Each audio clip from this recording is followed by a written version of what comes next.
The New Jersey Film Festival. They have this at Rutgers, and the guy who is the head guru, Professor Al Nygren. And Professor Al, good morning, and welcome on our Miller Lite Jersey Central Newsmaker hotline. How are you? Always great to talk to you, Alan. Thank you so much for having me on. Oh, of course. I mean, it's Al season. In other words, the film festival is in full swing, which is great. Yes. We're in our third weekend. We had a wonderful opening weekend. We had a sellout on Saturday, and then we've had nice turnouts for the other ones with lots of guests, and we have a wonderful program set up for this Friday. Only one film this weekend. We try to stay away from when there's football games and stuff like that. Okay. And one of them now, do you want to talk about the one that Jeff Springer was going to talk about, or do you want to try to get him for tomorrow? Okay. He must have had difficulty calling because he did confirm, but I'd be glad to sit in for him because his film is a very wacky one. The film is actually made by three different people, and the contact that I initially knew is Chris Metzler, who we showed his documentary on Fishbone 4 or 5 years ago. Right. He's known for off-the-beaten-track documentaries, and his newest one, Rodents of Unusual Size, which he made with Quinn Costello and Jeff Springer, is about these nutria, which I guess are swamp rats that are taking over. They're big. They're 20-pound rats. Yes, huge rats, and they're taking over the Louisiana bayou and raising havoc there. And so I'm looking at a picture of this gazunta thing here, and I could just, my first thought was that thing could like make a delivery of pizza. Forget about the pizza rat that we saw on the subway. that king could eat out Papa John's in a day. I mean, wow. Yeah. And well, they're taking over, and it's become an environmental issue because of climate change. There's too many of them, and they've thrown nature out of balance. And now these fishermen in Louisiana are going out with their rifles and killing these guys because they're taking over everything. And so it's a kind of sad situation. It's once again, I blame man for this. Yeah, absolutely, absolutely. Yeah. And I'm one of these people. I love watching Animal Planet and everything. I love animals. And but when you have something, this is, I would think with disease and everything, and this isn't just a big mouse. This is something that if you have a small dog, I would like watch out. Exactly, and that's why. Or a little child. My animal rights side definitely cringes, and at the same time, it is about us and them. And I think when it comes to that point, then you have to, find a way to maintain that balance of some way. I mean, we have so many animals that are overproducing, and there's no check for them. And when that happens, then you have to find an alternative way. Definitely. You have a rat like this. My first thought was, I think very perversely, you have it as a double feature, this movie and then Ben, right after each other. or Willard, Yeah, Willard would, I think, be perfect. But it is actually part of a double bill. Your next guest, who is calling in from Europe, is her documentary is about fungi. So there is an environmental connection to both films. Yeah. And how fungi also are changing because of climate change. And Anna Marie is actually on hold. We'll be speaking to her after the quarter after break. So I'll let her talk about her movie, which is quite beautiful. It's in many ways the antithesis of what you see in Rodents of an Unusual Size. Now let's get back to this. Delacroix Island, that is where now? In Louisiana. Okay. Yeah, it's part of the bayou. I mean, they focus on this one fisherman whose name is Thomas Gonzalez, and they follow him around as he goes around blowing away these guys with squads of hunters because they've just they're eating up the coastal wetlands, and they want to protect their town, and so the hurricanes also demolished these areas, and so it's a double whammy for them. Yeah, I mean, not only do they have to deal with these guys. I'm a big animal rights guy, but I also, I had a great steak this weekend. Please, I'm not. I'm a huge animal rights person too. I take care of a bunch of cats over at Rutgers that students have dumped, and Oh, you God. know, Yeah. it's they eat meat too, and I think that it's part of the chain. And I mean, as an animal welfare person, an animal rights person, I guess you know you can see beyond this, because it's also probably not good for the rodents to have too many of them either. And it's a health, it's a health thing. This isn't like the the Absolutely. bear up in North Jersey. This is this Right. is a disease issue and everything else. But wow, Exactly. wow, this But is it's an amazing film. It's very unusual. When I talked to Chris, he said that they've shown it all over, and and ironically, they get the best reaction from the environmental festival crowds. wow. All right, That's unusual. Yeah. very cool. Tell us when and where. Well, it's going to be playing this Friday, September 28th at 7 p.m. in our state-of-the-art facility, which is Voorhees Hall. It's spelled Voorhees Hall, room 105. It's located at 71 Hamilton Street on the College Avenue campus of Rutgers University in New Brunswick.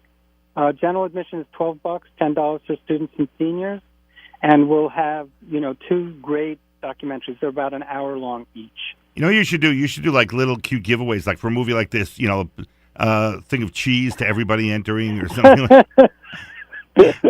I mean, really, you can have a lot of fun with it. Actually, just an aside, I mentioned the Pizza Rat before. I went to a ball game at the Staten Island Yankees, and they had a promotion where we're going to change the name of the team on Sundays. And this was right after that film came out, the whole video clip of the Pizza Rat. And I have a shirt that actually says the Staten Island Pizza Rats, and that's how they played this season on Sundays. So see that? There you go. Any kind of promotion, I think. There you go. I love it. Anna Maria is next. Professor Al Nygren, thank you so much. You do a great job with this thing. Thank you, Alan. Take care of yourself. Have a great day. All right, you too. We will speak soon. Take care. All righty. And we'll speak to Anna Maria about her film. Anna Maria Tallis. This looks very, very interesting. And that's coming up right after. All right, we're talking to some filmmakers from the Jersey Film Festival, New Jersey Film Fest. And this one looks very interesting. The Kingdom, How Fungi Made Our World. Anna Maria, hopefully I'm pronouncing it, Tallis or Tallis on our Miller Lite Jersey Central Newsmaker hotline. Anna Maria, hi, how are you? Good, thank you. How are you? Okay, where are you calling from? I'm calling from Budapest. I'm visiting cool. hometown. I'm impressed. You are the first time on the radio I've spoken to somebody in Budapest, so there you go. Anyway. There you go. Okay, how do you pronounce your last name, by the way? Taras. Tallis. Okay, got it. Yeah. Okay, now, it's an interesting subject. People think fungus. They think, oh, yeah, okay, portobello mushrooms and the stuff, if I leave the bread out too long, what starts growing there. But there's a lot more to it. Tell us about your movie and what you found.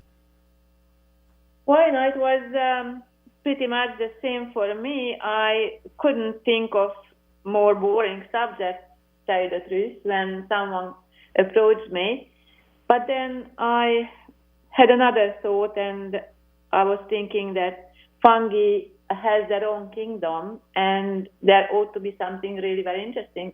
But I wasn't prepared for just how much is unknown about fungi.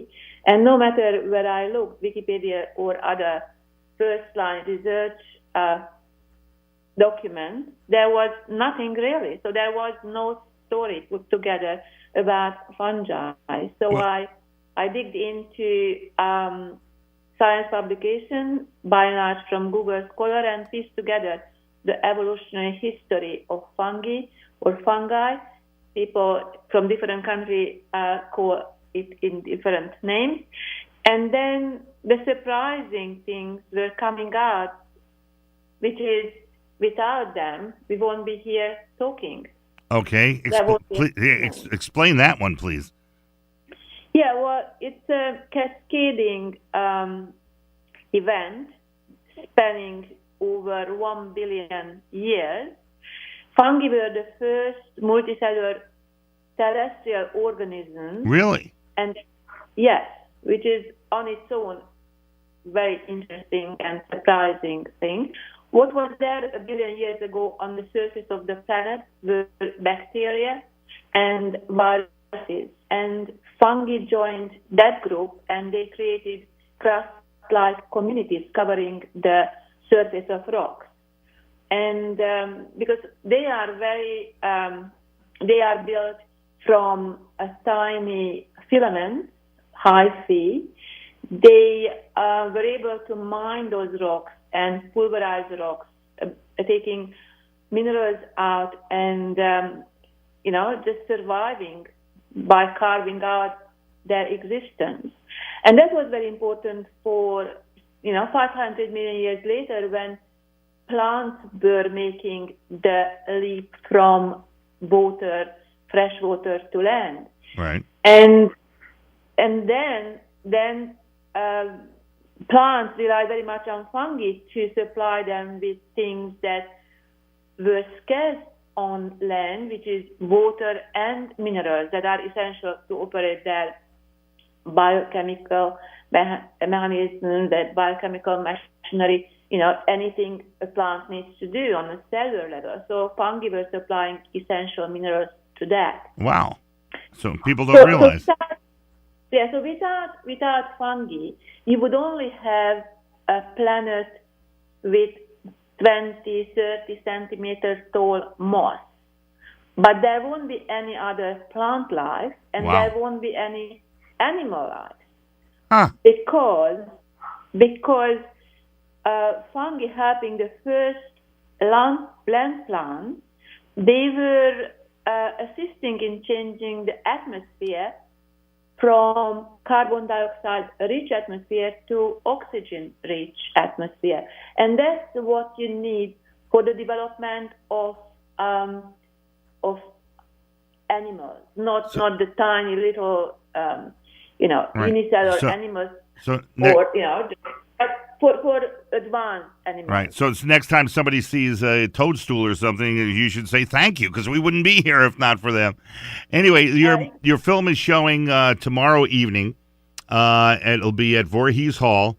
It starts at 7 p.m., double feature with the rodents of unusual size, which we talked about, and the fungi. And before I let you, this looks very fascinating. I have to know, how much do you like mushrooms as far as eating?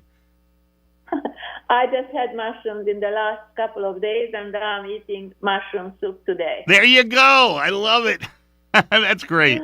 And I discovered mushrooms I never saw before in the market here in Hungary, which was amazing. It was chicken of the woods they were selling here, and it was a treat. Wow. Well, I should investigate that. Management, if you're listening, please send me to Budapest. I would like to investigate that. Anyway, Anna Maria, it was a pleasure. Good luck with the movie. And it sounds like it's, very, very interesting stuff. I love it. And by the way, just one quick question. On the website, I'm looking at, there's a still picture of this beautiful pink, almost looks like a ballerina type of thing. What is that, that particular fungus? Well, that's a tropical fungus, and our special photographer has a shed in his rainforest, and that's where he takes logs and grows fungi, and this was one of them. There is no common name to it. Most fungi are unknown, and they are incredibly beautiful. All right. I thank you so much. NJ Film Fest is the website, by the way. Thank you so much. And Anna Maria Talas, I appreciate it, and good luck. Thank you. All right. You take care. All right. Bye-bye. Take care. Bye.